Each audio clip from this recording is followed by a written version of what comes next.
বিএনপির ভারপ্রাপ্ত চেয়ারম্যান তারেক রহমান আগামী ২৫ ডিসেম্বর দেশে ফিরবেন। রাতে গুলশানে চেয়ারপারসনের কার্যালয়ে দলের স্থায়ী কমিটির বৈঠক শেষে বিএনপির মহাসচিব মির্জা ফখরুল ইসলাম আলমগীর সাংবাদিকদের এই তথ্য জানান। আপনাদের অত্যন্ত আনন্দের সঙ্গে জানাচ্ছি যে আমাদের দলের ভারপ্রাপ্ত চেয়ারম্যান, আমাদের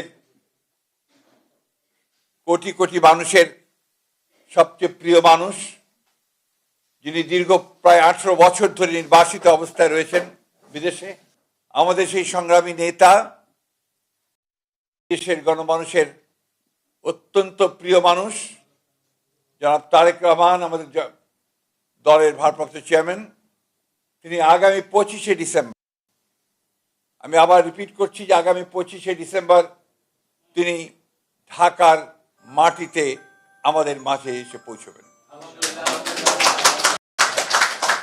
আমরা আমাদের দলের পক্ষ থেকে, সকলের পক্ষ থেকে আমরা তার এই আগমনকে শুধু স্বাগত নয়, আমরা আনন্দের সঙ্গে আমরা সমগ্র জাতিকে জানাতে চাইছি। গণতন্ত্র উত্তরণের পথে যে সমস্ত বাধাগুলো সৃষ্টি হয়েছিল, আমরা মনে করি যে আমাদের ভারপ্রাপ্ত চেয়ারম্যান তারেক রহমান সাহেব দেশে এসে পৌঁছলে সেই সমস্ত বাধা দূর হয়ে যাবে।